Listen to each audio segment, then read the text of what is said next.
So ayan guys, yung ating mga bagong lipat na mga biik, ayan. Medyo lumaglaki na po sila, ayan. Pinakawalan ko na po sila guys dyan sa maliit na kulungan para makapag-ikot-ikot na din yung ating mga biik. Ayan. So bali, ito si Cardo naman, ayan oh. Kumakain din si Cardo. So kailangan may lalagyan tayo guys kay Cardo. Ayan.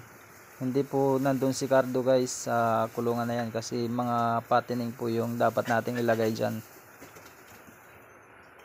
Dito naman itong mga bake na ito ay 15 lahat sila. Saktong sakto lang guys, 15. Saktong sakto lang dyan sa kulungan na yan guys. Sa kabila doon kay Cardo, kailangan din natin yan mailipat si Cardo para din guys malagyan din natin ng mga biik kasi may biik din tayo na iwawalay din sa kanilang inahin.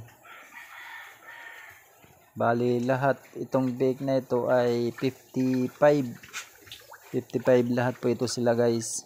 Ayan. So ayan guys, magandang umaga po sa ating lahat. Ayan, kung bago lang po kayo sa aking YouTube channel, ako nga pala si Jonel, ang Magbaboy Mix Vlog. So ayan guys, bali nandito naman tayo guys sa ating mga inalaga ang mga inahin. So madali na naman tayo guys magwalay ng ating mga biik.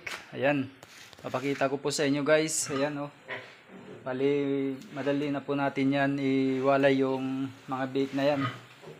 Tapos yung banda dito naman ay katulad din guys. May iwawalay na din natin guys kasi malaki na po sila. Yan. Yan o. Bali 10 lahat dito guys yung iwawalay natin. Bali 15 yung nandun. Isasama natin yun guys sa kanilang kulungan.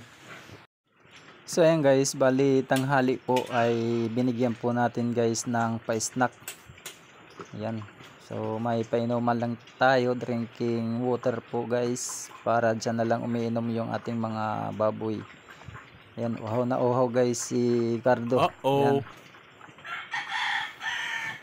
Maganda yung mayroon tayo dyan painuman. So nagpa-snack tayo guys sa ating mga patining na biik. Ayan. Then lahat sila guys.